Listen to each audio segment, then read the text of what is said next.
Alhamdulillah Rabbil Alamin. Nasta'inu ala umuri dunya waddin. Asyhadu an la ilaha illallah wa asyhadu anna Muhammadan abduhu wa rasuluh.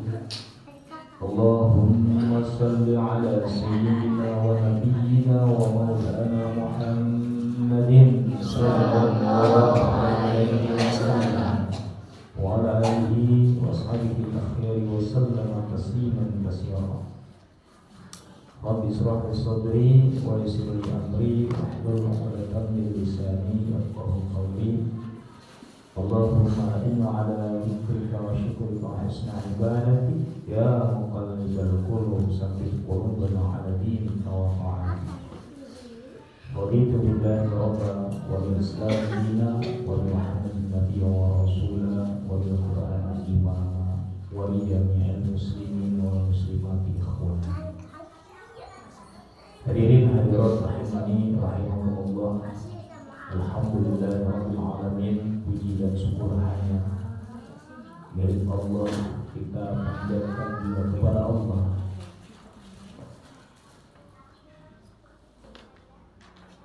atas rahmatnya, hidayahnya, pertolongannya. Kita diberikan kesempatan untuk menghadiri majelis subuh, yang subuh ini kalau dalam kehidupan sehari-hari mungkin sebelum-sebelumnya banyak tidak terasa habis, tidak ada gunanya, ya. Jadi subuh ini sangat singkat, subuh sampai syuruk itu sangat singkat.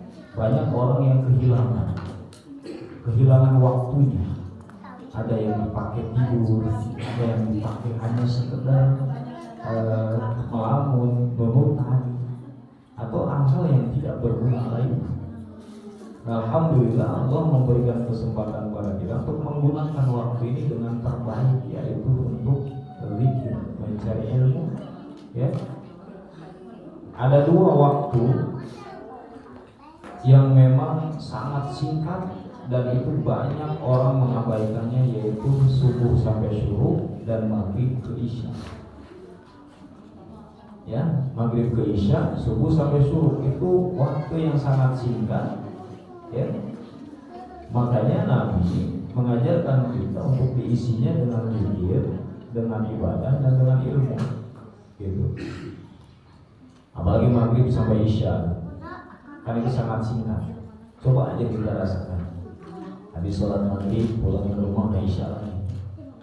Padahal kalau dipakai untuk ibadah, dipakai untuk ilmu, itu sangat berguna.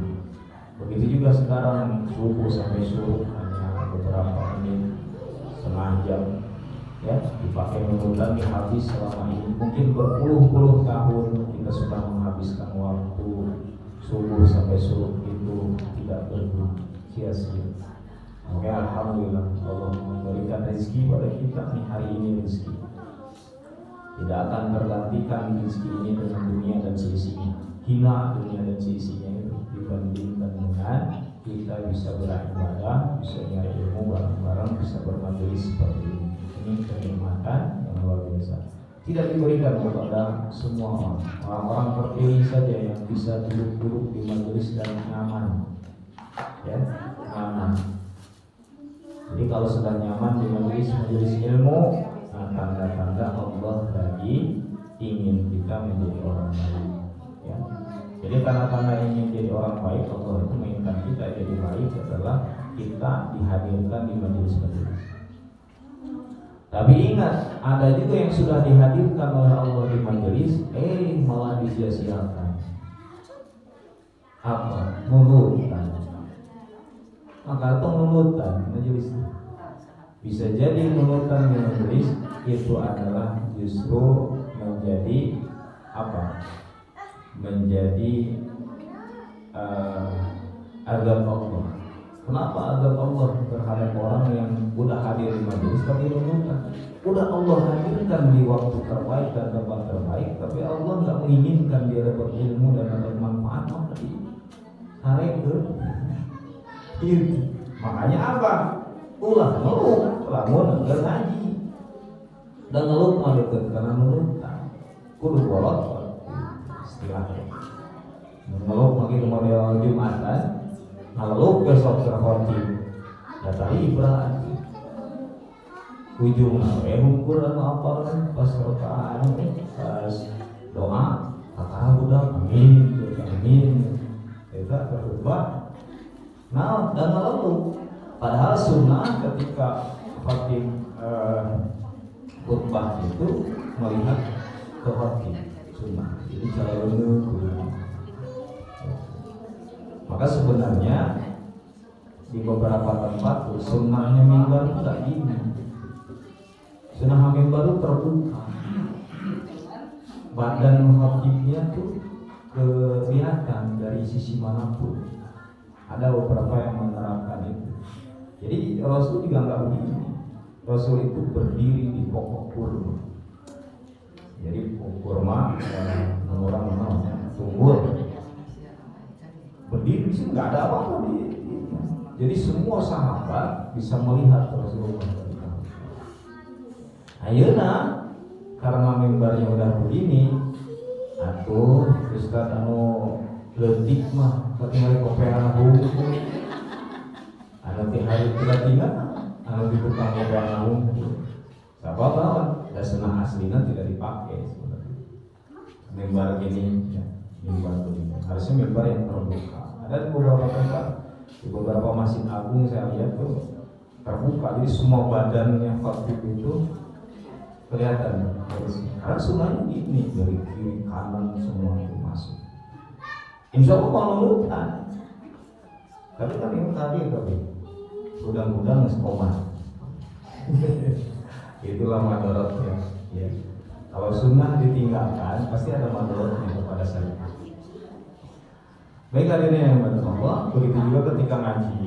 Yang ngaji itu tegang, kemudian melihat apa kalau kita lagi ngaji ya, yang ngajarnya lihat. Ajarkan kepada anak-anak kita itu. Jadi lihatlah gurunya, gitu ya. Karena kalau milaul, salah satu ilmu itu nggak dapat karena milaul, kayak gitu. Baik hadirin yang dimuliakan Allah, kita lanjutkan kemarin pada takbiratul ihram.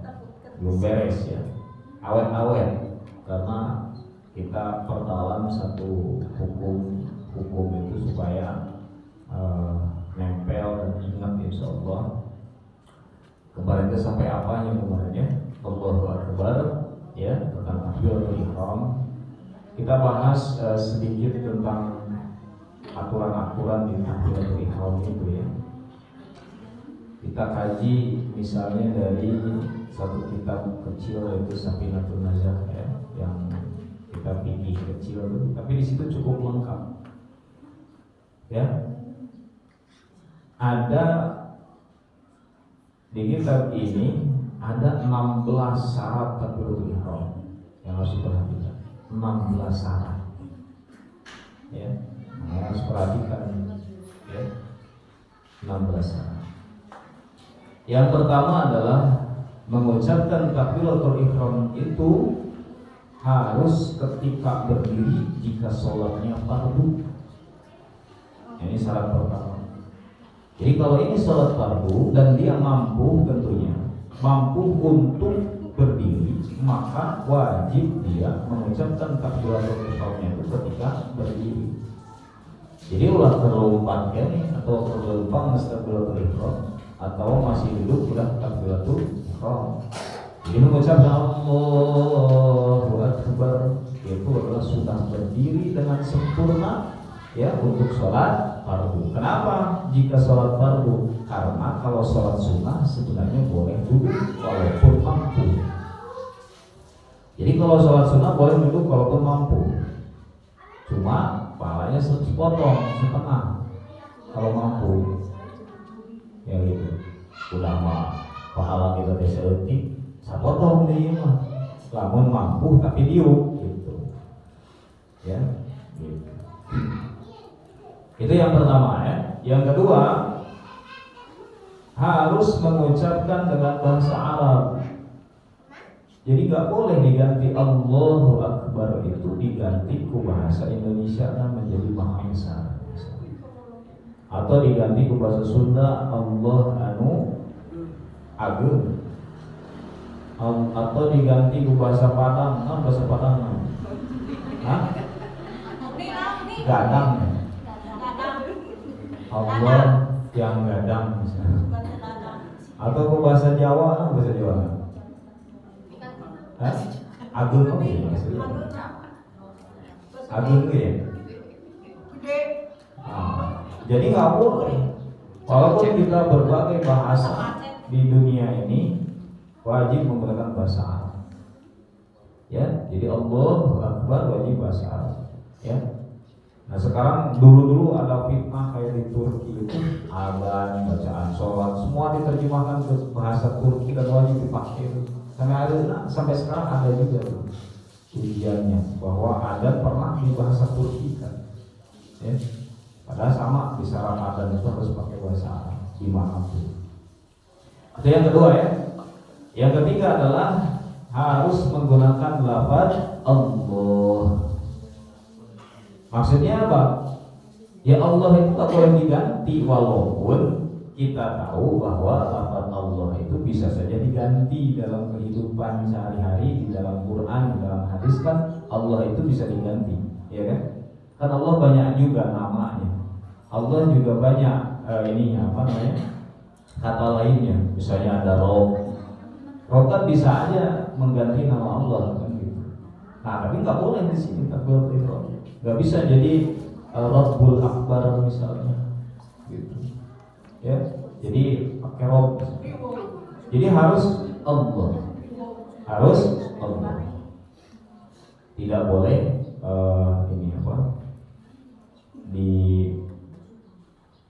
diganti. Yang keempat itu harus menggunakan lafaz akbar. Ya. Jadi ikutannya Allah itu akbar, tak boleh diganti walaupun Allah itu punya banyak sifat yang bisa diganti. Ada As-Somad misalnya, ada Ar-Rahman, ada Ar-Rahim. Jadi nggak boleh menjadi Allahus Somad, Allahur Rahim, nggak boleh. Allahul Aziz misalnya ya, diganti nggak boleh. Jadi tetap harus akbar, ya. Jadi ulah dimodifikasi, jangan diubah, jangan dimodifikasi syaratnya. Yang kelima itu harus berurutan antara dua lafaz tersebut, berurutan, nggak boleh dibalik, ya, nggak boleh juga terjeda, tidak boleh ada jeda misalnya Allah gitu disambung dengan kalimat kemudian akbar, nggak boleh. Jadi Allahu Akbar itu tetap harus nyambung, berurutan. Tidak boleh Allah dulu, maksudnya akbar dulu kemudian Allah, ya, gitu. Kemudian yang keenam, tidak boleh memanjangkan huruf hamzah pada lafaz Allah. Nah ini nyambung juga pada aturan bacanya. Hati-hati memanjangkan huruf hamzah. Yang mana? Yang lafaz Allah kan ada hamzahnya di awal. Jadi jangan sampai begini. Allah kan A-nya kan nyambung. Hati-hati tidak terasa kita memanjangkan hamzah di lafaz Allah. Allah misalnya gitu. Harusnya hamzah ke lam itu tanpa jeda sama sekali masuk langsung. Allah masuk ke lam Allah, jangan Allah. Itu udah dua harokat, jadi udah panjang, udah ngejeda sekali Allah. Nah itu udah dua harokat, bahaya, gitu.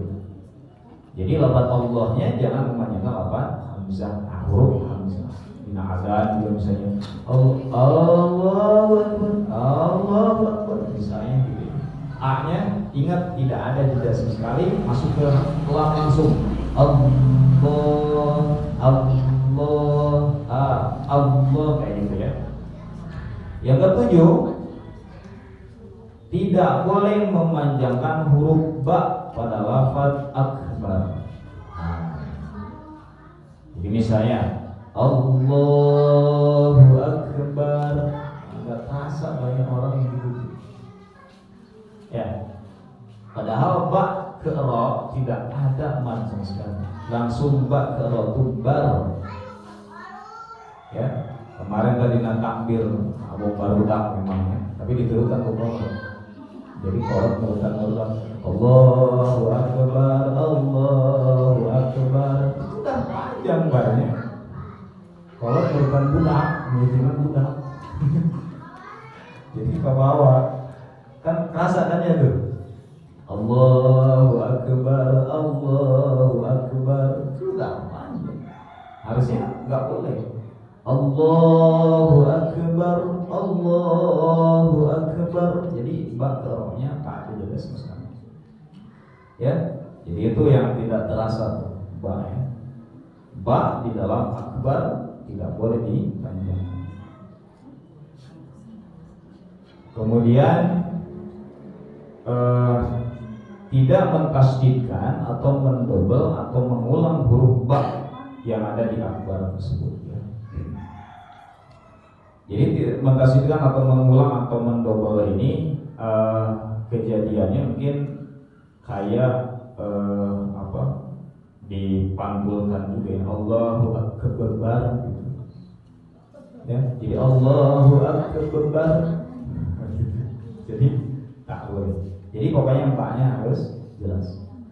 Kemudian yang kesembilan, tidak menambah huruf wawu berbaris atau tidak berbaris atau tidak, maksudnya wawu mau berbaris atau tidak, mau sukun misalnya di antara dua kalimat tersebut. Contohnya gimana? Allahu kan di situ, kemudian akbar. Jadi jangan pakai wawu, misalnya menjadi Allahu wa akbar misalnya. Dan gitu arti wawu, maupun sukun berbaris kan jadi wa, kalau sukun kan jadi hu-nya bakalan jadi panjang nanti. Allahu akbar kalau ada wawu sukun. Nah, itu jangan juga. Allahu akbar atau Allahu akbar, Allahu akbar. Wa. Jadi ada wa-nya di tengah-tengah antara Allah dengan akbar, tidak boleh. Nah, ini dibahas. Kenapa begini? Karena dari dulu memang sering ada kejadian ini. Makanya dibahas oleh para ulama. Ya, jadi ini bukan ngarang bakalan ayat, bukan, udah ada dulunya yang ini.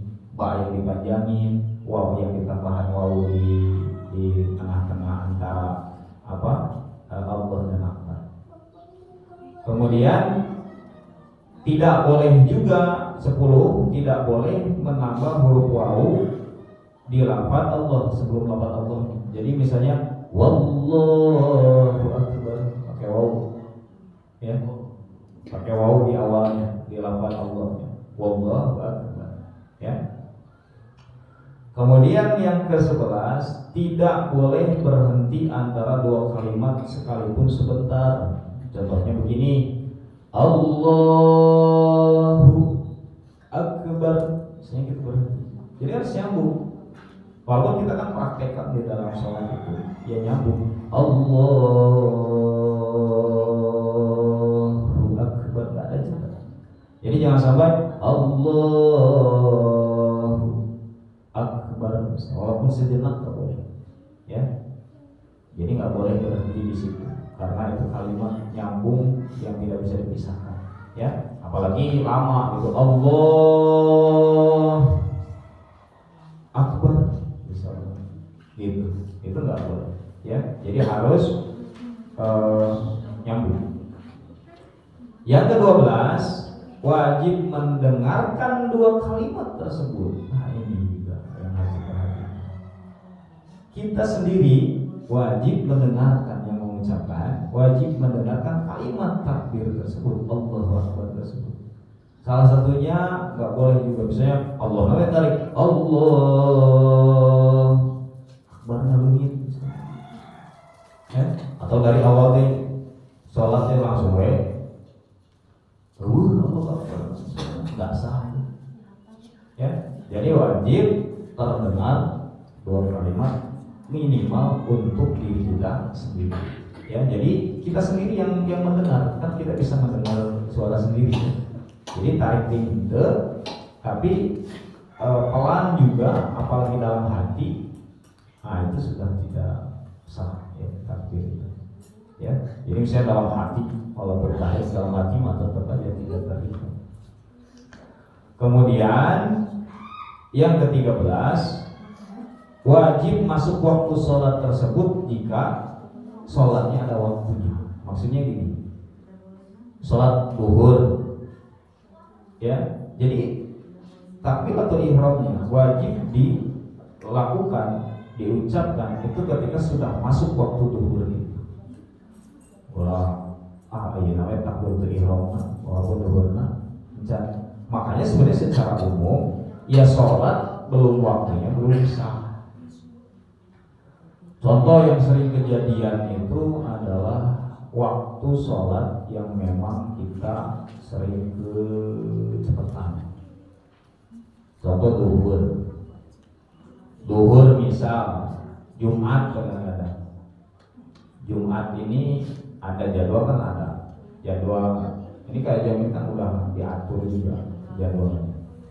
Misalnya adzan duhur yang adzan pertama, itu kan untuk menandakan udah masuk duhur. Tapi ada kejadian misalnya adzannya sebelum masuk waktu, ngesberes adzan pun waktu can masuk, bahkan 5 menit deui bisa adzan ngesberes.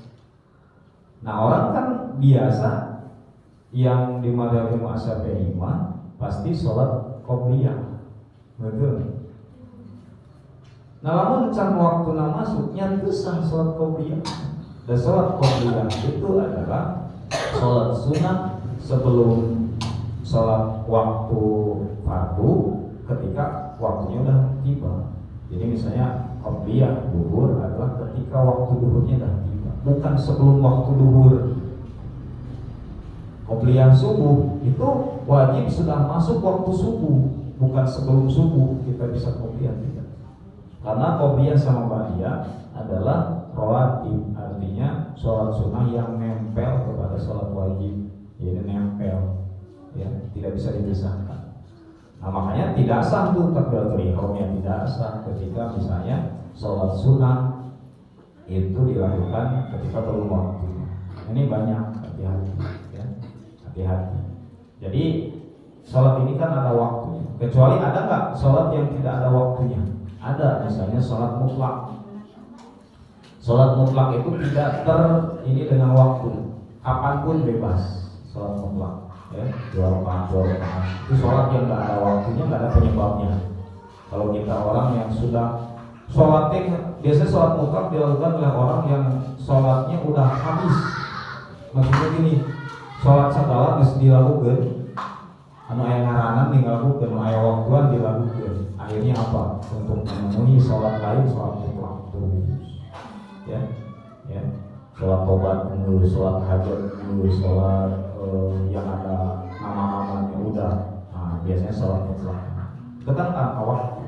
Nah, itu boleh-boleh saja, ya, takbir kapan pun. Kemudian yang selanjutnya yang ke-14, mengucapkan takbiratul ihram tersebut harus ketika sudah menghadap kiblat, ya, untuk sholat wajib. Jadi untuk sholat wajib harus sudah menghadap kiblat. Makanya sebelum takbiratul ihram, maka pastikan dulu badan kita, raga kita dah menghadap kiblat. Jadi makanya harus ada persiapan dulu kan sebelum sholat itu. Kalau rusuhan atau kita kadang goyang-goyang gini, atau kita belum pas ke kiblat, ya, itu kita nggak takbir, ya. Jadi pastikan dulu.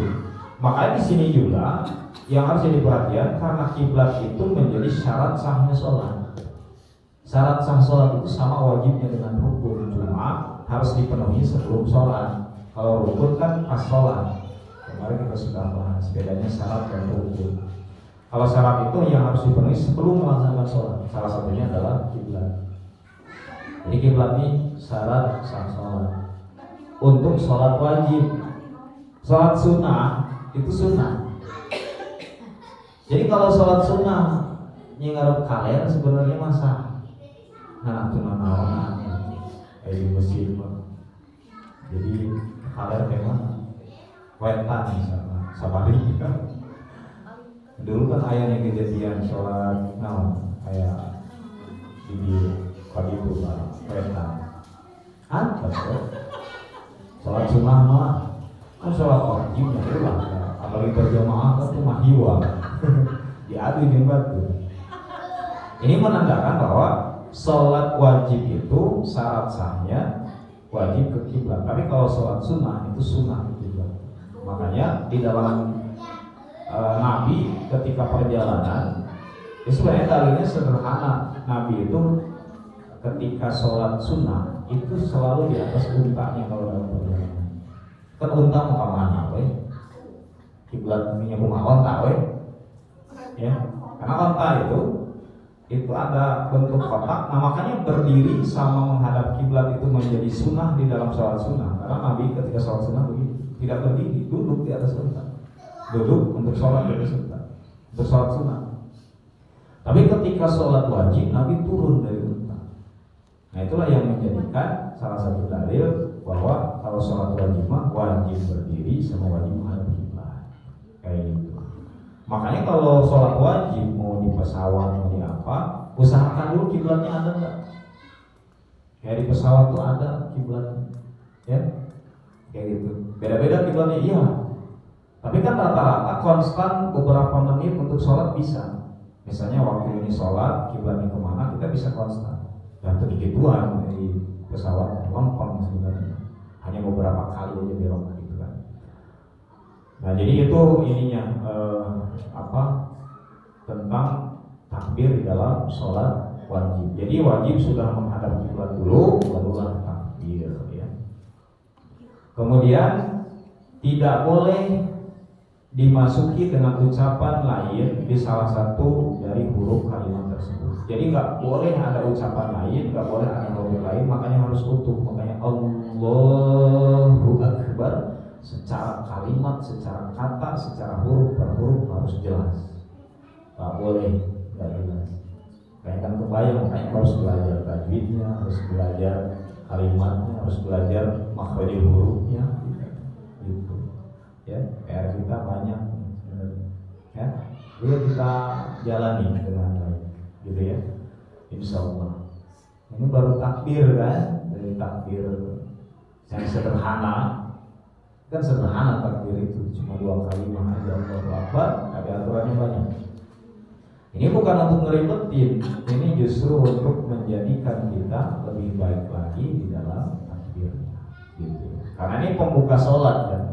Kalau dibuka dengan tidak baik, dibuka dengan tidak serius, ya gimana kelanjutannya? Ya misalnya sholat takbirnya sekedarnya Allahu Akbar, nah udah kan itu nanti gitu. Yes, karena di awalnya aja tidak persiapan dengan baik. Ya. Yang 16 khusus untuk berjamaah, takbiratul ihramnya makmum harus sesudah takbiratul ihramnya imam. Ini harus perhatikan ya. Ulah balap atau mingguan, imamna keur mikir heula, imamna keur siap-siap, keur usolli gitu, keur dilafadzkeun usollinya. Makmum nangis Allah, jadi imamna kaur, jadi nurutan makmum gitu. Santai aja dulu, kondisikan kiblat, kondisikan badan, kondisikan hati, kalbu kita, ya. Kemudian dengarkan imam membaca takbiratul ihram. Setelah beres baru kita susul. Jangan juga pas Allah, orang nyusul di Allah. Isi beda lama niatnya, ya, gitu. Jadi orang nyusul Allah dina lapat Allah na nyusul imam. Orang tiheula imam nangker Allah kene. Nah, batal juga, tidak sah mendahului imam. Karena kan imam harus diikuti ketika dia sudah masuk sholat. Dari takbiratul ihram kita duluan yang sebagai makmum, ya berarti yang tidak berimam kita. Ya itu. Jadi perhatikan ya. Jadi kurang lebih ada 16 tuh syarat takbiratul ihram. Insya Allah dari situ kalau kita sudah laksanakan semua berarti aman. Kalau ada tadi beberapa yang masih keliru, berarti tinggal perbaiki aja dari 16 itu. Kalau udah tidak ada yang salah ya alhamdulillah. Berarti insya Allah kita sudah memenuhi syarat takbiratul ihram gitu selama ini. Karena gini, benar atau tidaknya seseorang di dalam ibadah kalau tanpa ilmu, benarnya aja nggak berfaedah. Itu persoalannya. Hari ini misalnya benar, tapi belum tahu ilmunya, itu nggak berfaedah. Kayak orang meninggalkan khamr, tapi bukan karena tahu khamr itu haram, itu nggak punya pahala. Orang kafir misalnya, ada yang nggak minum khamr, ada banyak. Kenapa nggak suka? Dia nggak dapat pahala dengan meninggalkan khamr. Tapi kalau orang muslim karena tahu ini perintah Allah dan ini haram, itulah yang menjadikan dia berpahala. Sama juga dengan ibadah. Ada orang ke sholat gerakannya itu benar, tapi itu apa? Sudah tidak apa ilmu, karena kebenaran itu nggak jadi pahala. Data sengaja, isuknya bisa jadi salah. Data apa? Nah tadi benar itu apa? Isuknya teh mau salah gitu apa kan karena nggak punya ilmu. Itulah bedanya ilmu dengan tidak punya ilmu. Nah hari ini kita kan sudah punya ilmu. Ya, kemarin Allahu Akbar disambung teh belum punya ilmunya karena kebiasaannya. Nah, bedanya kebiasaan dengan tidak biasa kebiasaan dengan ilmu itu bedanya ya begini. Kalau kebiasaan itu ya tidak sadar, yang hanya ngikut. Tapi kalau ilmu kita ketahui betul-betul dengan sadar.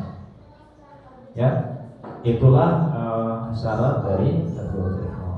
Mudah-mudahan jadi ilmu tambahan lagi untuk mempersiapkan takbir di awal ya.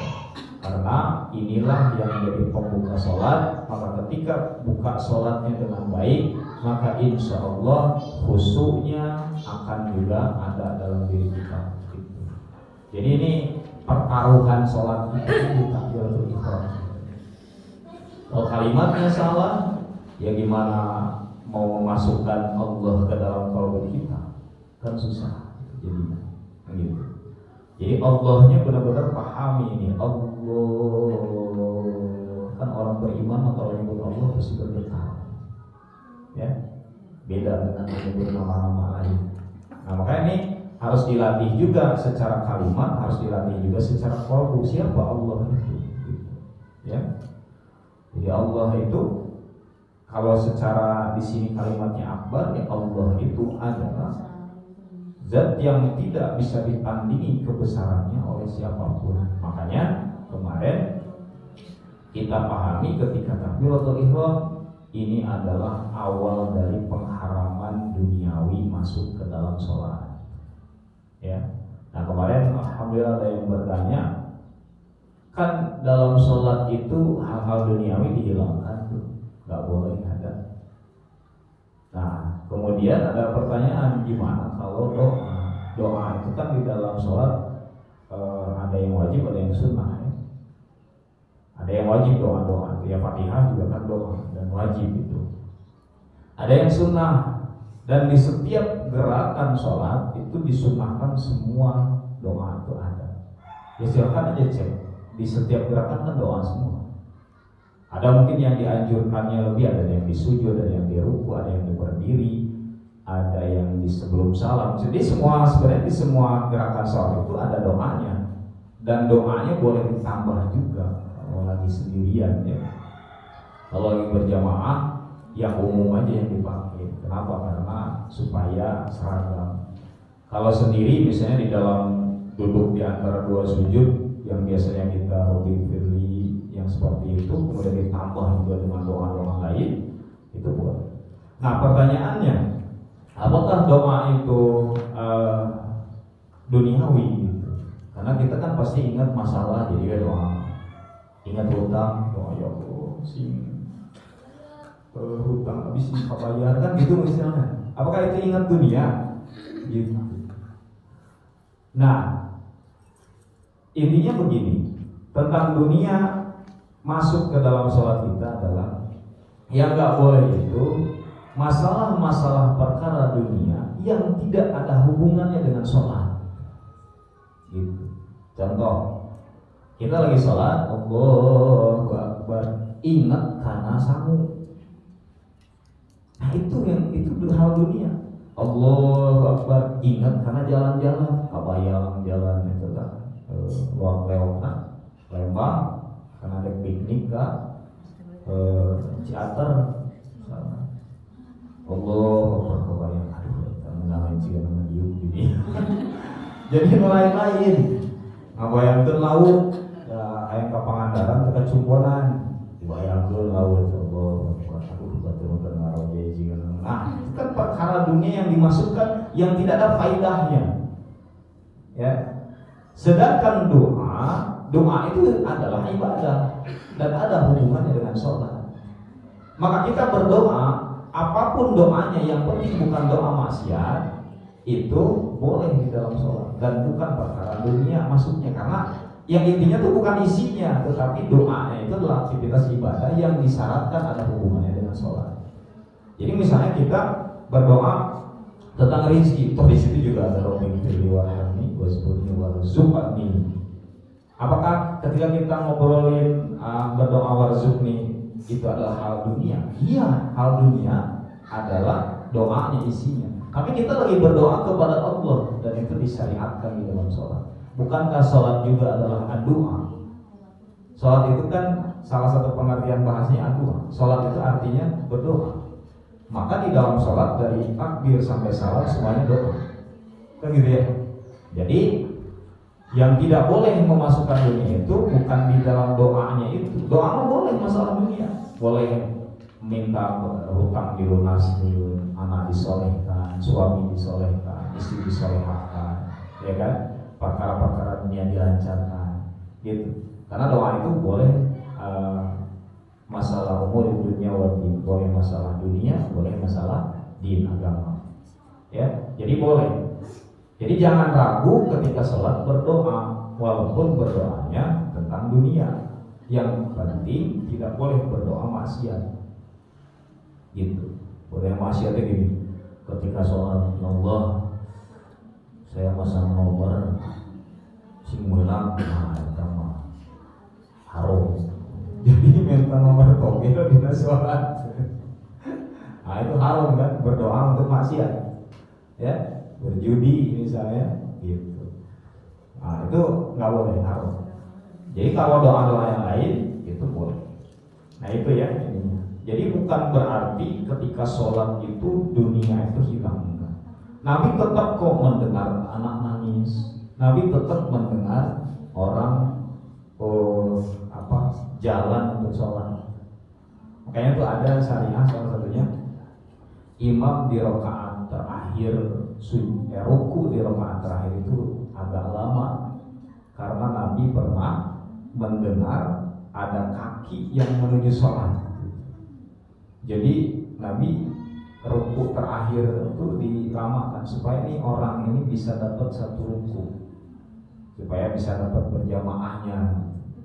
Dan berarti kan Nabi mendengar langkah kaki, gitu. Ya. Nabi sadar ketika cucunya ada di pangkuan, jadi tidak sholat, lumit gitu, perkara sana. Jadi sholat itu tetap merasakan dunia. Apalagi kita ini banyak hiburannya. Di akhir kelas ini kalau sholat banyak hiburan. Ada yang lewat tukang bakso tahu, ayam musikan, kayak ngamen, kayak rupa-rupa, hiburan unggul di diri kita. Ya, itu kan bukan tidak pernah, tapi kita tetap konsen lagi kepada bacaan kita. Bayangin, kalau kita nggak ngerti apa yang kita baca, itu pasti terganggunya luar biasa. Ya, kalau dia kayak laguan gitu, kan kita kan kapawan, hafal ya. Tapi kalau kita fokus kepada bacaan dan kita lagi sholat, bacaan yang kita maknai, insya Allah itu sedikit demi sedikit tidak terlalu mengganggu kita, walaupun terdengar. Jadi bukan berarti sholatnya ayam lewat padamu, ayam kenal pot, nanti kan kita jalan kenal pot kan udah biasa main gitu kan. Itu bukan berarti kenal pot nggak kerasa, ada. Kenapa kita fokus lagi. Di rumah, apalagi ibu-ibu yang punya anak. Bukan berarti anak-anak kita enggak pas sholat ya anak-anak diolongin gitu. Diolongin dalam pikiran, dalam telinga. Justru Nabi juga pernah mendengar anak nangis. Makanya ini juga jadi syariat bahwa membawa anak ke masjid itu boleh. Ibu-ibu bawa anak yang masih ceri boleh, karena ada dalam satu riwayat Nabi meringankan sholatnya, maksudnya lagi baca, dia langsung menghentikan di beberapa ayat selanjutnya untuk langsung ruku karena mendengar anak nangis. Gitu. Jadi jangan khawatir ibu yang bawa anak yang masih suka nangis, bawa aja. Gitu. Jangan jadi halangan kalau memang ingin ke masjid. Gitu ya. Yang penting ke dalam masjid ulah bawa knalpot. Jangan setel di jero. Anak normal. Ya, ulah bawa sesuatu yang dibuat oleh kita bunyi-bunyiannya gitu ya dalam sholat. Nah begitu. Segitu dulu tentang betul haramnya. Boleh bertanya Ustaz? Oh boleh. 10.000 Ustaz Mana? Ustaz kalau baca itu mau sholat pas Allahu Akbar itu belum tamat sama Allahu Akbar, dan belum gitu sampai cuman sampai Allah, tapi keburu kita teh air mata bercucuran, apa harus kembali lagi Allahu Akbar? Diulang atau gimana? Jadi maksudnya ketika Allah Ya, berhenti. belum tamat Allahu Akbar, cuma buat Allah, tapi pas buat Allah teh air mata teh udah bercucuran gitu. Apa harus balik lagi Allahu Akbar? Nah, setelah air mata bercucuran ngapain? Jadi terus kita Kan udah Terjeda. nggak tahan. Berarti barangnya nggak ada. Ulangi lagi. Ulang lagi Allahu Akbarnya. Iya, karena tadi kan syarat takbiratul ihram itu harus bersambung, nggak boleh terjeda sedikit pun. Misalnya Allah jori kita, berarti kan akbarnya nggak jeda tuh. Bahkan jori kalau akbar juga bisa. Pada ingat dosa. Nah itu ulangi lagi nggak sah tuh. Oh gitu. Makanya tadi tuh dapat kita ilmunya takbiratul ihram ya. Mungkin selama ini begitu. Jadi wajib diulang lagi karena tidak boleh terjeda oleh apapun, kondisi apapun, bahkan oleh kalimat apapun. Kuwau aja nggak boleh tadi. Allahu Akbar misalnya ada wawunya. Apalagi cerik gelak. Gitu. Kalaupun cerik silakan. Kalau ceriknya masih kini mengucapkan misalnya Allah cerik tuh, tapi masih kalimatnya tersambung ya nggak apa-apa. Tapi kalau kalimatnya sudah terpotong maka ulangi lagi. Ya sempurnakan Allahu Akbar gitu ya. Itu Bu ya. Ada lagi apa? Ya di 20.000 Sekarang mau bukan pertanyaan, mau minta doa buat anak yang lagi umroh baru sampai Madinah. Alhamdulillah. Minta doanya dari semuanya. Sudah sampai Madinah. Iya, alhamdulillah. Moga-moga kita juga nyampe. Jadi sungguhannya di Madinah kan enak.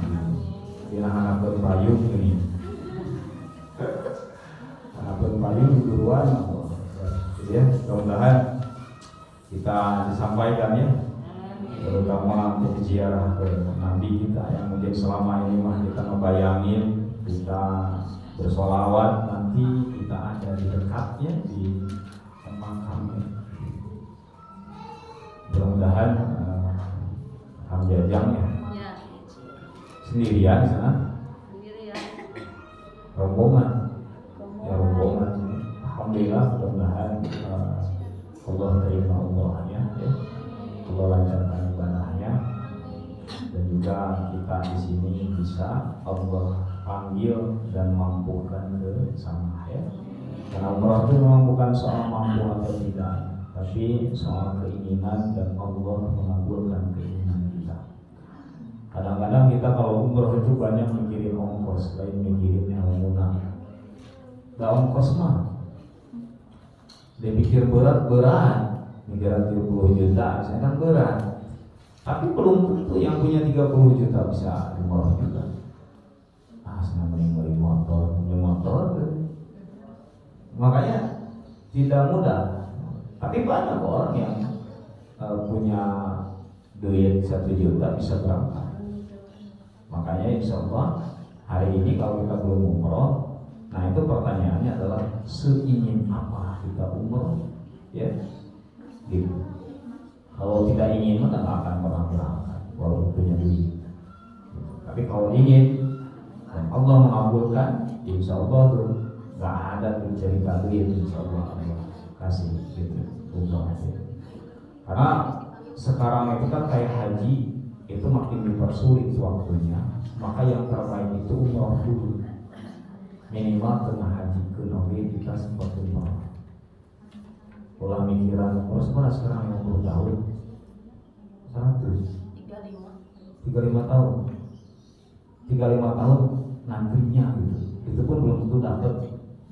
Kalau ibu udah 60 tahun berarti 105 tahun kayak ini. Terus kemana tuh? Kita misalnya yang udah 50 tahun berarti umur 85 tahun. Sereyot injung sarun. Pas ingin lagi serempot. Kan mudah-mudahan atau alternatif lain ya umroh dulu. Umroh kan murah ya. Paling mahal 30 jutaan. Bahkan yang 16 juta juga ada. Tapi yang saya di masjid gitu. Tapi lamun bade, kalau bapak khusus bang ibu, mau ibu. Kalau bapak ingin murah di bawah 20 juta, kita backpackeran. Kan kita orang biasa boleh di masjid. Bisa. Tinggal di masjid Marwah sleeping bag gitu. Itu enak. Itu di bawah 20 juta. Kalau mau atau Ramadan ya, gitu kan. Kalau bapak ibu nonton repot gitu, dekat ibu. Mau ibu, itu di bawah 20 juta bisa. Jadi tiket beli sendiri, bisa ngurus sendiri, tinggal berangkat ke gitu. Nah, yang ada TKI, kamu nanti tidur di tempat TKI bisa. Kenalan yang ada orang Subang, orang Garut, coba kamu jadi TKI. Nyewa aja ke mereka, mayar gitu kan. Itu ada tuh tekniknya. Atau mau haji juga ada yang begitu, cuma resikonya gitu. Atau haji itu kalau nggak mau yang ngantri, ya siapkan aja 350 juta gitu untuk naik haji furoda itu, ya.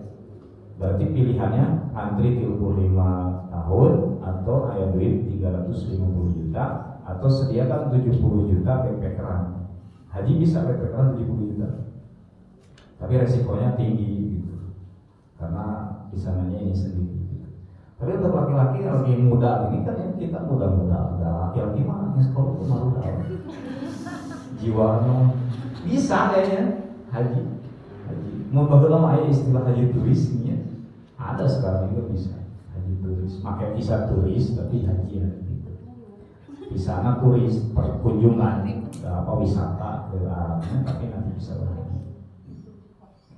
Nah itu karena sekarang rukun Islam ini makin dini, maka minimal harus umroh sebagai muslim, rasakan bagaimana dekat dengan makam Nabi.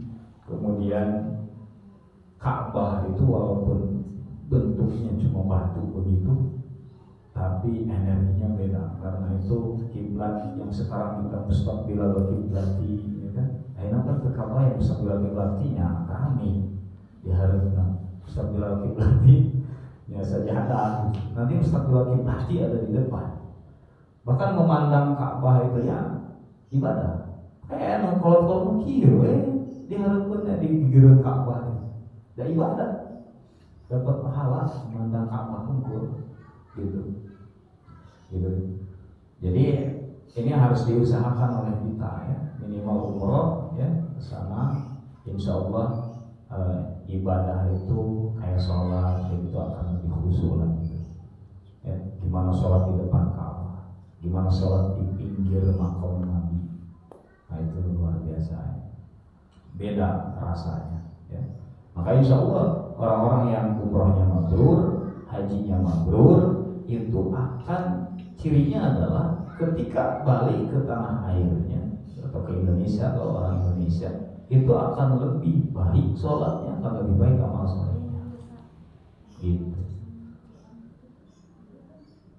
Ciri-ciri gagal haji atau umroh itu gelarnya jadi dua di Indonesia. Mau gelarnya jadi dua, kita pasti gagal. Contohnya, haji jadi gagal, haji jadi dua kan gelarnya. Haji jika gitu, itu gagal. Produk anu temabrur gitu, haji jadi nanti dua gelarnya. Mau gelarnya haji mah gitu. Kan kita mah gitu, lamun aya nu gagal teh haji mah gitu. Gitu haji dua gelarnya. Lain dua kali jadi dua disebutkeun, itu biasanya gagal. Kenapa? Karena tidak mengubah sikapnya, tidak mengubah ibadahnya. Haji sedikit, gitu kan. Haji pelit cenah mah gitu kan. Jadi gagal haji kan. Gitu, karena tidak ada di dalam kehidupannya. Gitu. Jadi cirinya gitu, kalau udah umrah yang diterima itu bakalan lebih rajin lagi ke masjid, lebih bagus lagi sholatnya, lebih baik lagi ibadahnya. Kalau cuma umrah wisata, kan ada juga yang umrah cuma wisata. Daripada ke Singapura mending gitu. Jadi cuma ngebedain wisata aja. Beda, nantinya nggak akan berubah. Kayak mohon maaf misalnya banyak artis-artis yang kesana tuh wisata. Kesehariannya nggak pernah dijilbab, nggak pernah naon. Kemudian umroh kadiana kuligir dewe isukna teh. Kan banyak. Lagi umrohnya ayeuna isukna nya kuligir dewe we sedih kerudung deui teh dinaon deui. Kan berarti umroh wisata. Hanya gagayaan aja. Gitu. Tidak menjadikan ibadahnya lebih baik atau imannya lebih baik. Wallahu a'lam ya. Alhamdulillah, kita lanjutkan sedikit Quran kita. Kemarin Yasin yang beres ya. Sekarang As-Saffat. Setelah Yasin ya, As-Saffat. Setelah Yasin ayat 1 ya. Halaman 446.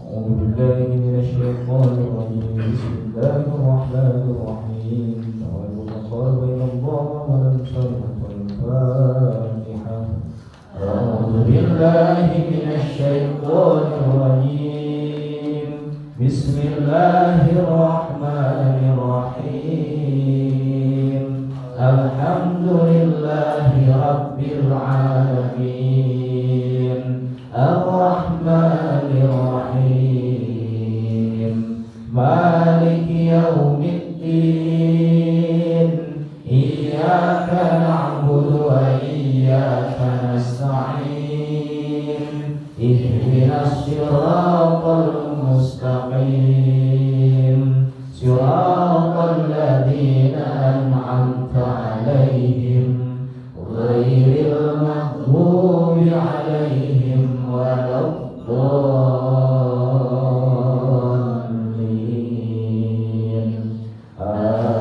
آمين بسم الله الرحمن الرحيم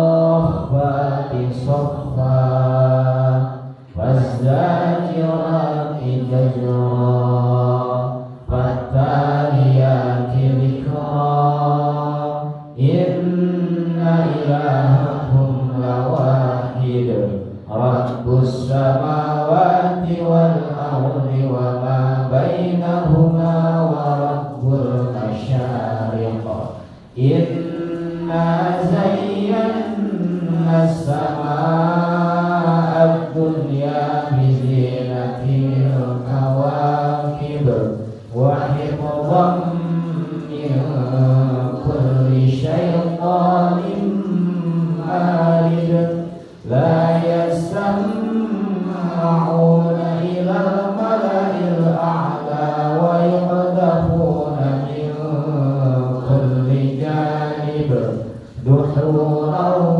ولهم عذاب واصب إلا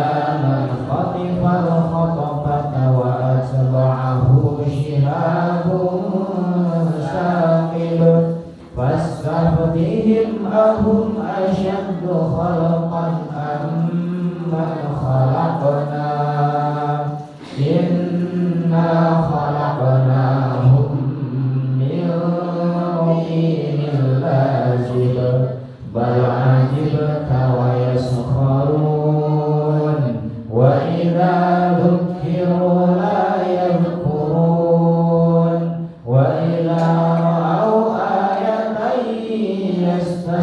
يستسخرون وقالوا إن هذا إلا سحر مبين أإذا متنا وكنا ترابا وعظاما أإنا لمبعوثون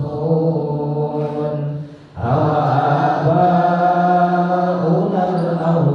الأولون قل نعم وأنتم داخرون فإنما هي زجرة واحدة فإذا هم ينظرون وقالوا يا ويلنا هذا يوم الدين هذا يوم الفصل الذي كنتم به تكذبون احشروا الذين ظلموا وأزواجهم وما كانوا يعبدون من دون الله فاهدوهم إلى صراط الجحيم وقفوهم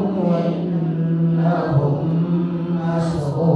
مسؤولون ما لكم لا تناصرون بل هم اليوم مستسلمون وأقبل بعضهم على بعض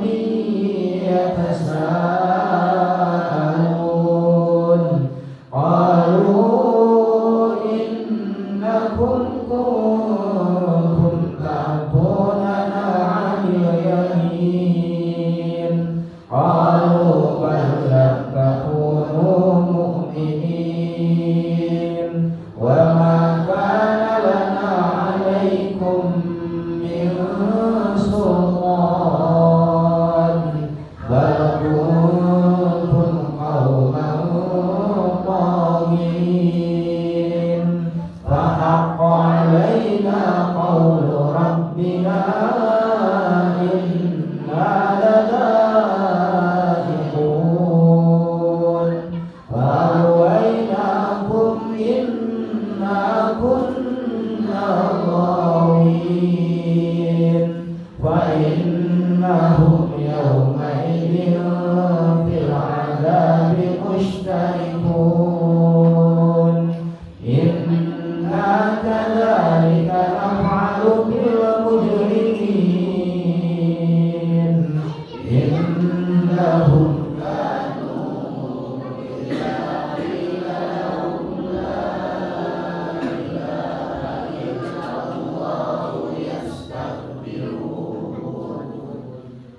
ويقولون أئنا لتاركو آلهتنا لشاعر مجنون بل جاء بالحق وصدق المرسلين إنكم لذائق العذاب الأليم وما تجزون إلا ما كنتم تعملون إلا عباد الله المخلصين أولئك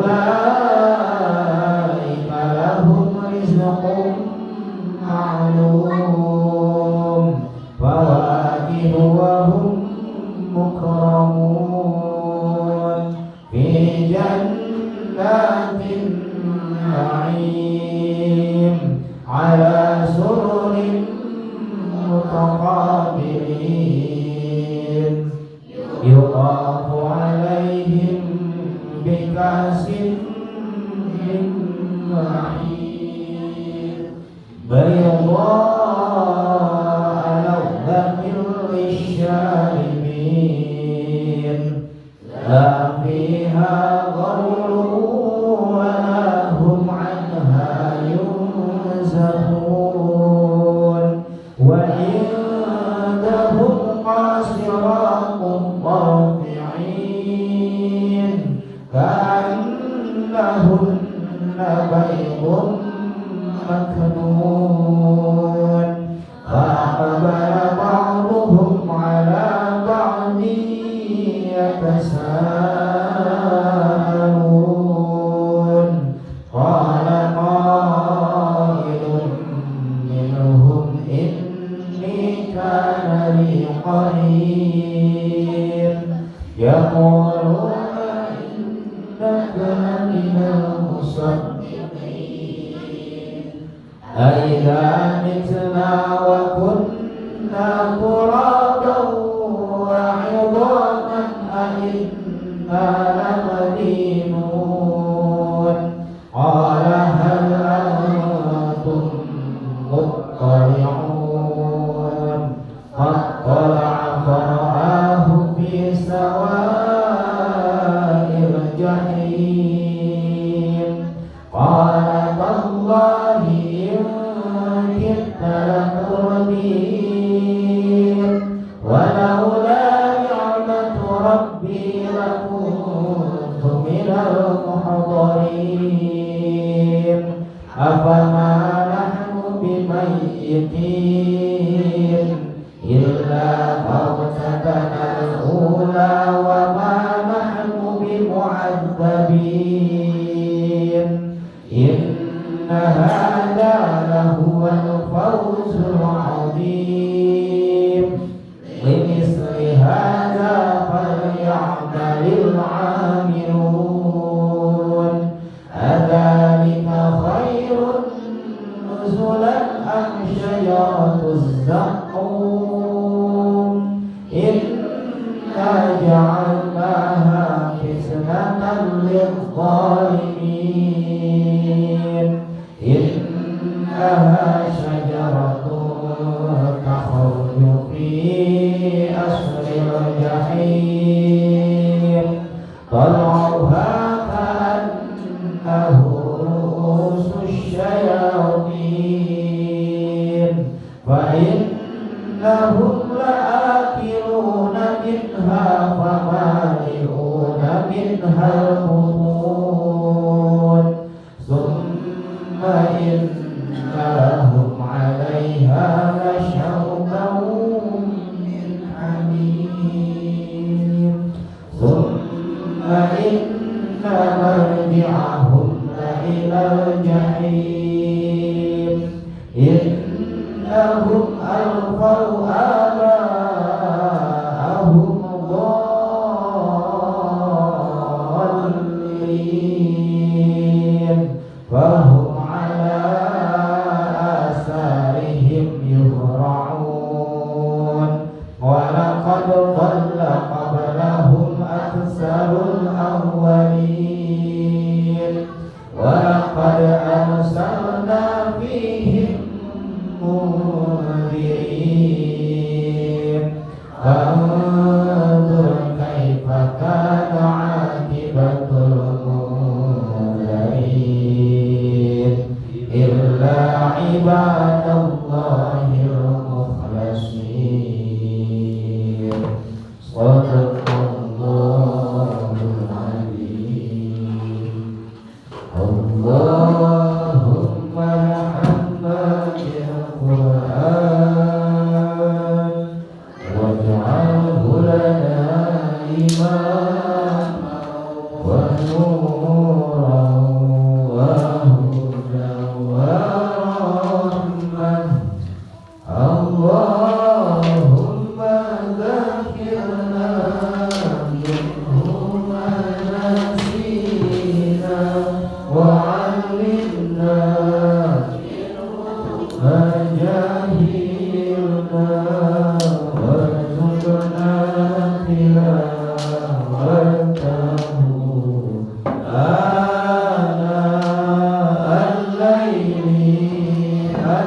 الليل وأطراف النهار واجعله لنا حجة يا رب العالمين. Alhamdulillahirrahmanirrahim. Subhanaka Allahumma bihamdika asyhadu an la ilaha illa anta astaghfiruka wa atubu ilaik. Assalamualaikum warahmatullahi wabarakatuh.